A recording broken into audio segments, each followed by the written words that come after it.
70년대에 김문수와 함께 노동운동했던 동지들입니다.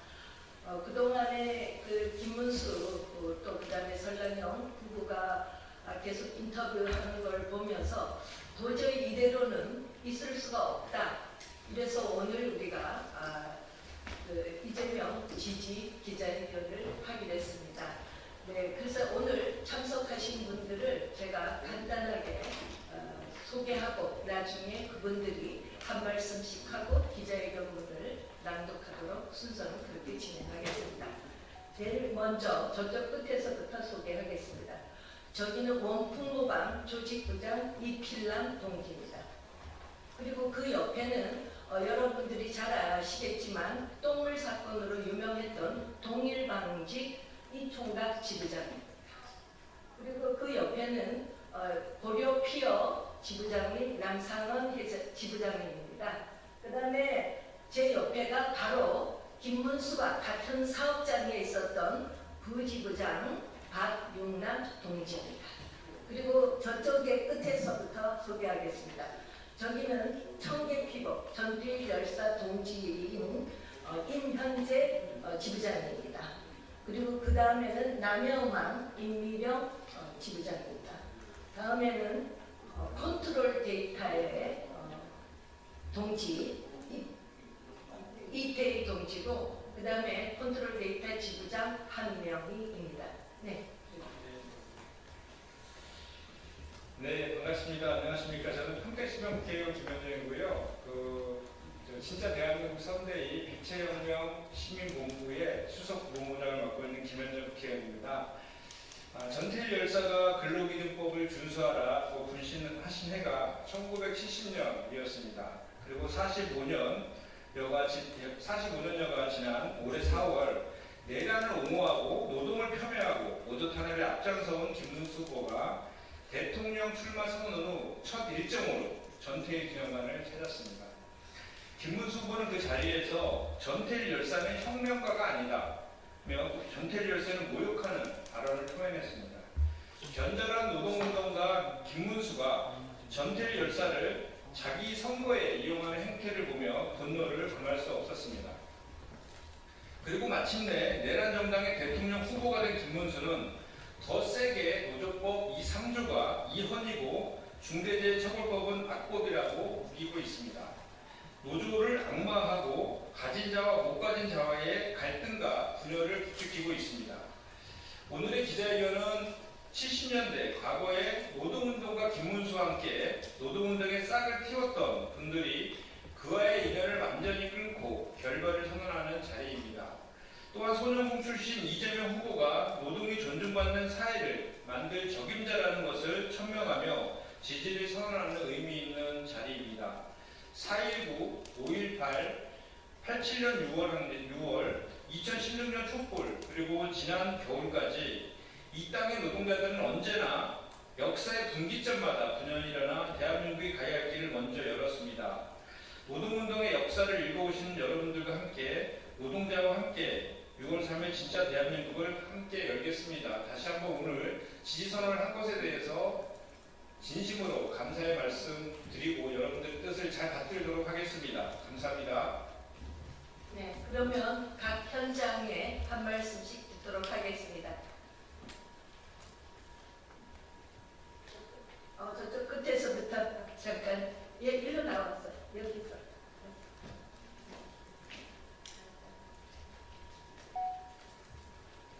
저는 원풍모방 조직부장의 이필남입니다.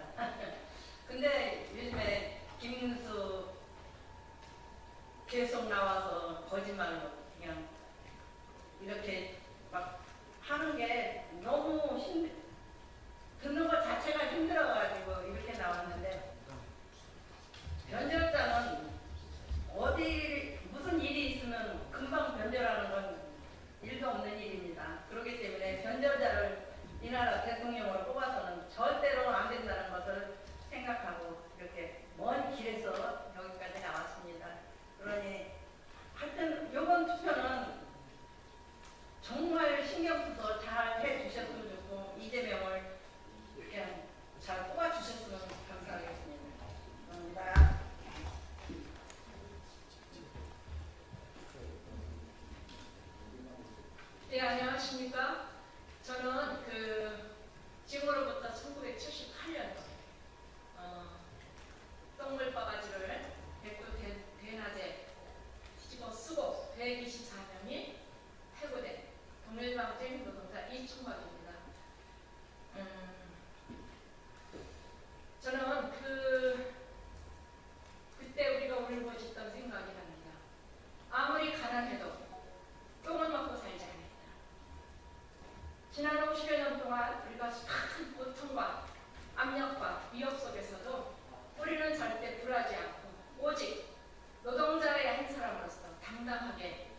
아주 줄여서 중대재해재별법이 중대재해법이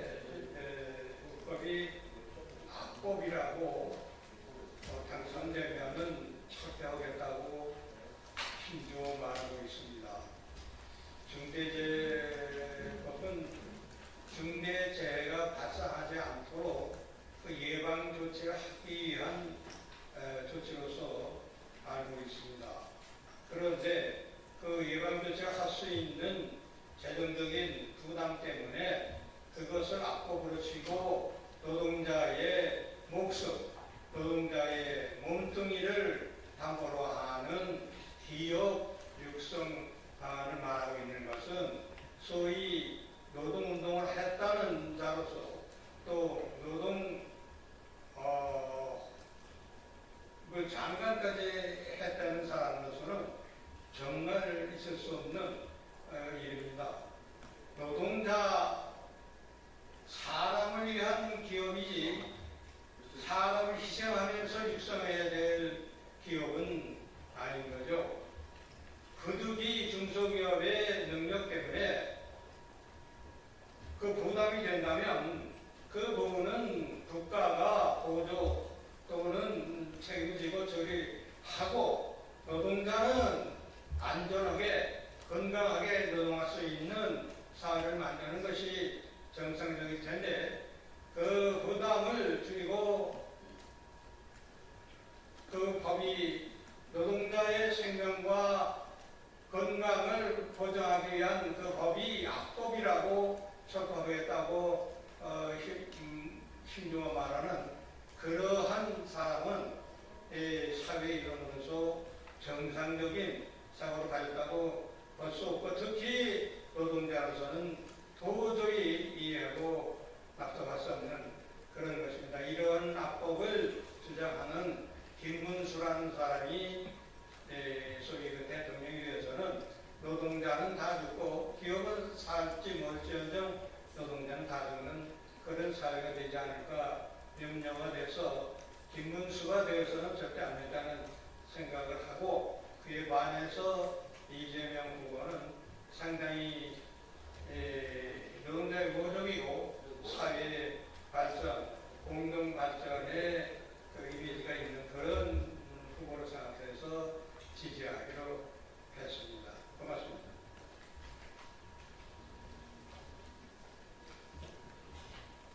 안녕하세요. 반갑습니다.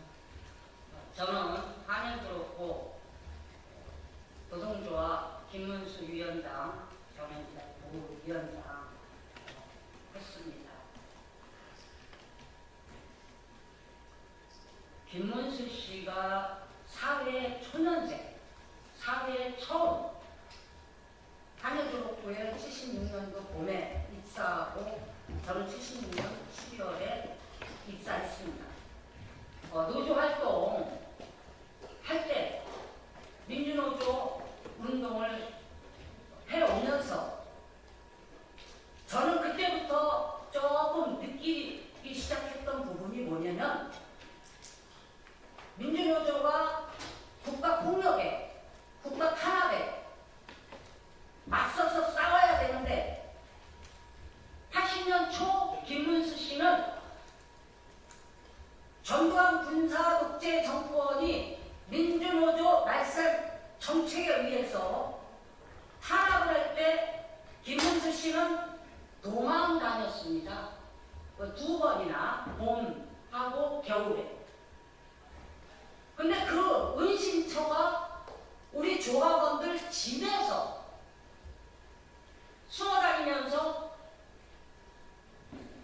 아무런 고통도 없었죠. 그러나 노동조합 임원들은 김문수 어디 있느냐? 노동조합 임원들은 알 수 있는 거 아니냐? 그러면서 한 번은 남영동 대공분실, 간첩들 때려잡는 남영동 대공분실에서 기싸대기 맞으면서 김문수 어디 있느냐라는 것과 그 다음에 또 한 번 전두환 군사 독재 정권이 민주노조 말살할 때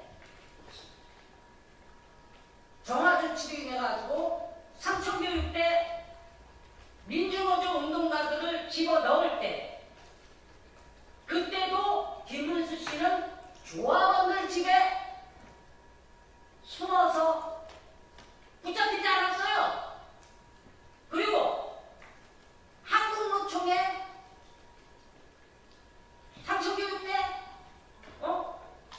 안 가기 위해서 조합장님 사직서 쓴 사람입니다.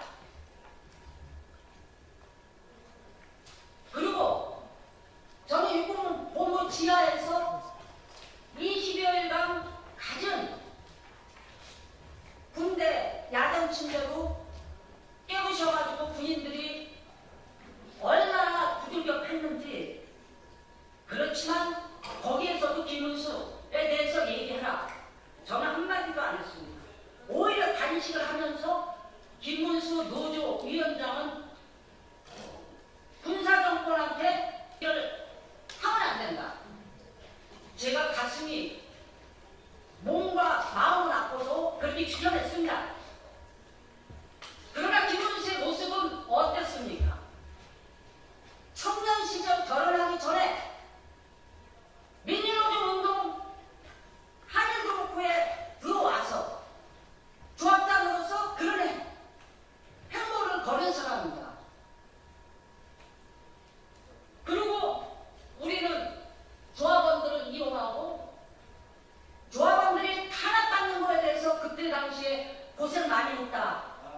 미안하다. 이런 얘기 한 번도 들어본 적이 없습니다. 여태까지. 그런데 그렇게 사회 초년생 했던 김문수 씨가 그런 식의 노동조합을 조합장으로서의 그 행태를 봤는데 지금 보세요. 그때 당시에는 민주노조 운동 차별 없이 인간답게 살 수 있는 것이 민주노동조합 활동이다라고 얘기했던 그 사람이 노동조합이 어려울 때는 은신하고 도망갔듯이 그 역시 노동조합 배신한 거 아닙니까? 지금 대신에 밥 먹듯이 하다 보니까 그거 내라 이런 정당이 나가지고 윤석열이 뻥이 돼가지고 어떻게 이 국민과 국가를 위해서 대통령을 한다고 지금 나글거리고 있어요. 대통령 할 자격도 없고 이 사람은 청년부터 변전에 자기 안위를 위해서 해왔던 사람이 우리 자유 민주국가 대한민국 지키겠습니까? 저는 지키지 못한다고 생각합니다. 국가도 팔아먹고 국민도 팔아먹고 이러한 극우 내란 정당의 후보가 지금 돼 있는데요. 국민 여러분, 이 사람은 안 됩니다. 저는 10대부터 지켜봤습니다. 한일그룹 노동조합 활동에서 조합장의 그 모습을 지켜봤는데 그 모습 그대로 지금 한마디로 지금 나타나고 있습니다. 꼭 좀 알아주세요. 우리 대한민국 민주주의, 차별 없는 사회, 평등한 사회 이거 만드는데 같이 동참했으면 감사하겠습니다.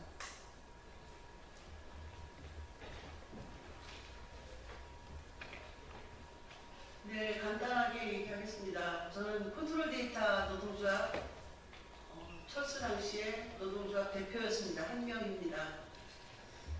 오늘 와서도 또 까면 갈수록 이상한 이렇게 기사를 보게 되는데요. 오늘 와서도 깜짝 놀란 게 1996년 12월에 노동학법 통과를 한나라당 중심으로 할 때 김문수 씨가 1번으로 서명을 했답니다. 그걸 보고 깜짝 놀랐습니다. 1996년 12월 마지막 날은 노동학법을 본격적으로 통과시키는데 그 악법의 내용 중에 근로자 파견법을 통과시키는 게 아주 핵심 구제였습니다.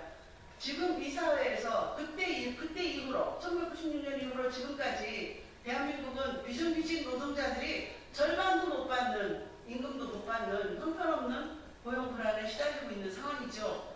그때 첫 번째로 서명한 자가 김문수라는 사실, 그걸 다시 깨달으면서 깜짝 놀랐고요. 제가 금속연맹 출신이기 때문에 김문수 씨 한류도 높아하고 가깝게 지냈습니다.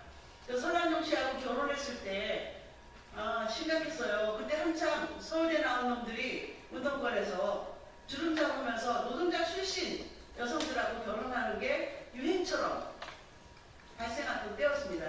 그때 노동자 출신 설한용 씨를 결혼하면서 하루는 제가 대학 서점이라는 곳에 봉천상을 갔는데 설한용 씨가 제가 굉장히 친한 친구였는데 저를 본청반청하고 동아일보를 펼치고 보는 거예요.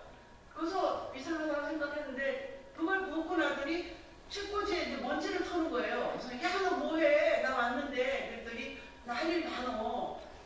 동아일보 사설도 봐야 되고 한겨레 신문 사설도 봐야 되고 조선일보 사설도 봐야 되고 일본어까지 공부해야 된다. 이렇게 이런 얘기를 듣고 깜짝 놀랐어요. 근데 김문수 씨는 그때 설랑용 씨가 갖다 준 밥을 서점에 조금 안쪽에서 밥을 먹고 있었어요.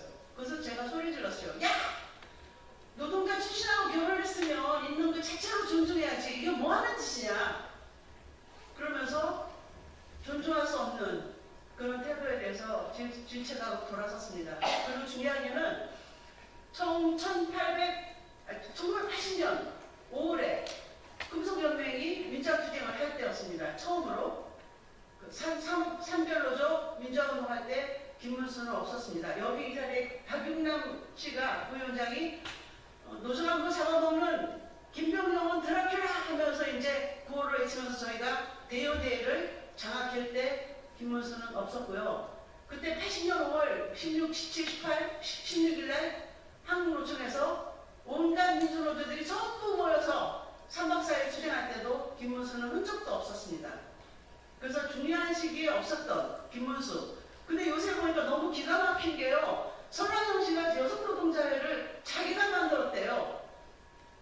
단순 참여 잠깐 했을 수 있는데 이거는 왜곡입니다.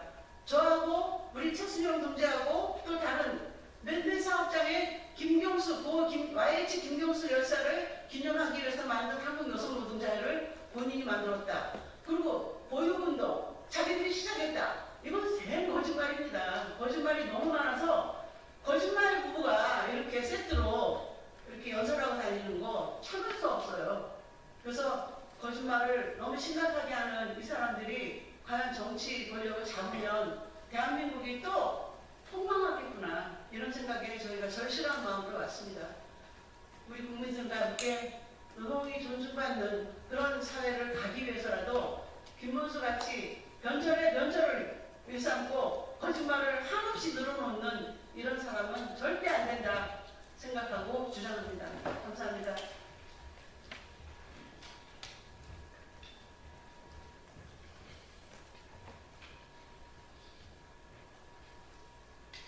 전태일 열사와 함께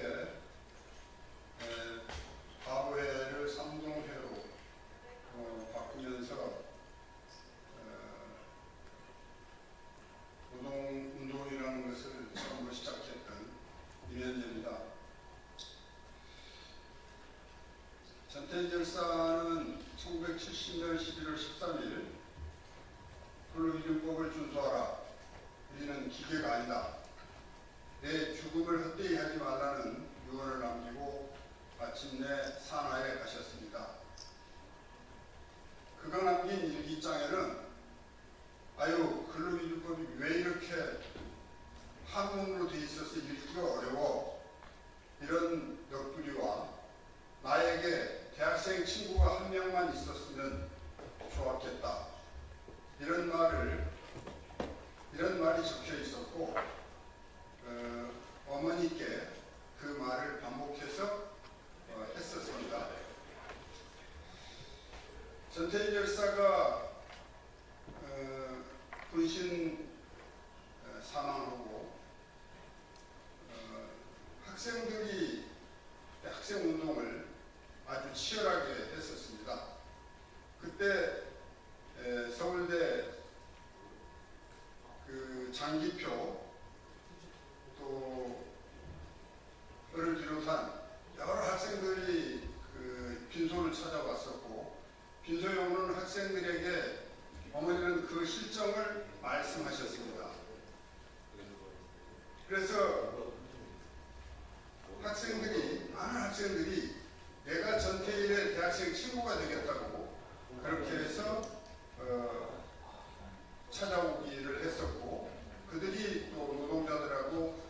접촉을 했었습니다. 그런 과정에서 김문수 씨도 아마 좀 드나들었던 걸로 기억하고 있습니다. 전태일이 만약에 지금 이 상황을 알고 있다면 변전자 김문수를 내 동지라고 생각하겠느냐? 그럼에도 불구하고 그 사람의 마음속에, 그 사람의 가슴에 정말 노동자를 생각하는, 사랑하는 그 따뜻한 마음이 한 번이라도 있었을까? 이런 생각을 해보면서, 그렇기 때문에 그런 변전자가 전태일을 팔아서 대통령이 된다는 것은 있을 수 없는 일이다. 이렇게 생각을 하고 저희도 같이 동참을 하게 되었습니다. 물론 그게 그 사람의 어떤 하나의 스펙이 될 수 있을지 몰라도 전태일을 팔아다가 자기의 그 값싼 스펙으로 사용한다는 것은 정말 잘못된 일이라고 생각을 합니다. 그래서 김문수 동지 그런 얍삽한 술책 쓰지 말고 정직하게 올바로 뭐를 하든지 했으면 좋겠습니다. 감사합니다.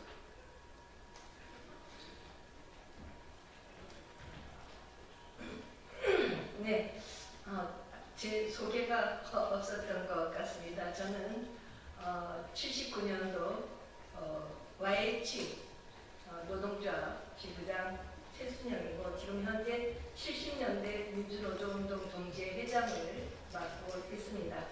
그러면 우리가 성명서를 낭독하도록 하겠습니다.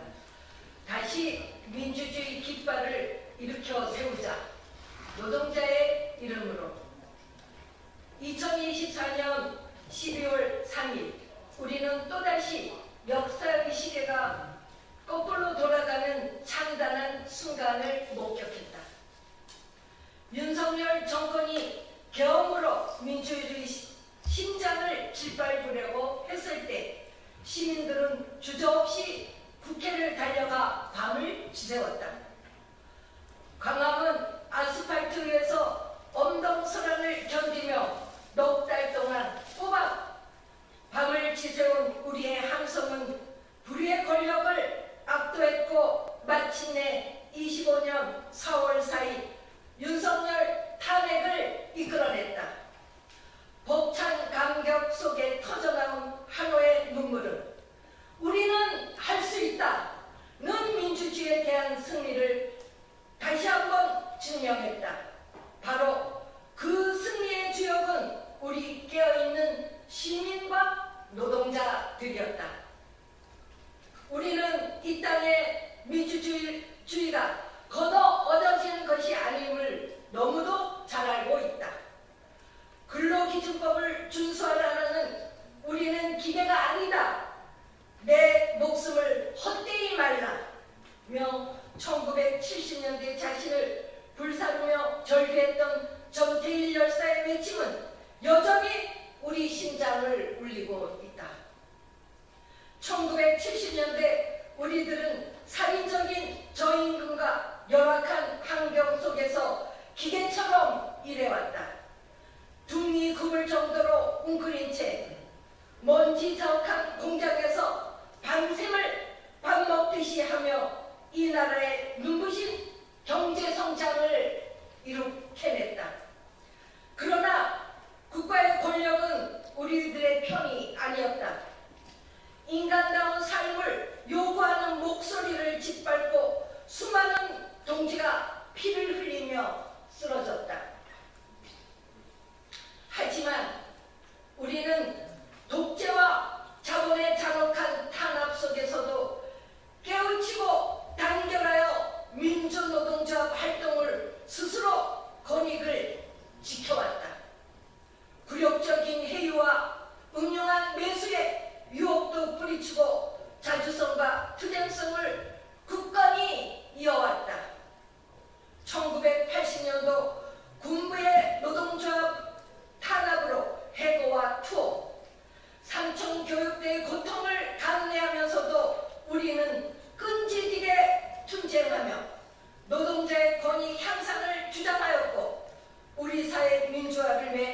헌신했다. 4.19 혁명, 5.18 민주화운동, 87년도 6월 항쟁, 그리고 2016년 광화문 촛불혁명에 이르기까지 우리들은 역사의 가장 뜨거운 현장에서 민주주의의 깃발을 지켜왔다. 그 결과로 우리의 피와 땀으로 이룩한 산업화와 민주화는 대한민국을 선진국의 반열을 올려놓았다. 그러나 지금 역사의 강물을 거꾸로 되돌리려는 세력이 다시 고개를 들고 있다. 함께 우리와 함께 노동운동과 민주화운동의 길을 걸었던 김문수 후보는 과거의 모습은 간되었고 자신의 영달을 위해 변절했다. 노동자들의 처절한 삶의 현장을 누구보다 가까이서 보았음에도 불구하고 사실과 진실을 기반으로 한 역사를 외면하고 불합리한 노동정책과 국민의 삶을 개선할 정책 대안도 없이 대통령 놀이에 몰입되어 있다. 변절과 분열의 상징이 된 그에게서 대한민국의 미래를 기대하는 것은 어불성설이다. 우리는 촛불 시민혁명의 정신을 계승하고 노동자와 시민이 함께 일궈온 민주주의와 진보의 역사를 수호하고자 한다. 이 거대한 역사적 흐름 속에서 우리는 소년 노동자 출신의 이재명 후보와 함께 사회 대개혁의 길을 걸을 것이다. 사회의 불평등을 해소하고 노동의 가치를 존중하며 모두가 인간다운 삶을 누리는 새로운 대한민국을 만들기 위한 이재명의 비전에 전적으로 공감한다. 앞으로도 우리는 노동자와 시민의 위대한 힘으로 불의한 세력을 심판하고 희망찬 미래를 향해 나아갈 것이다.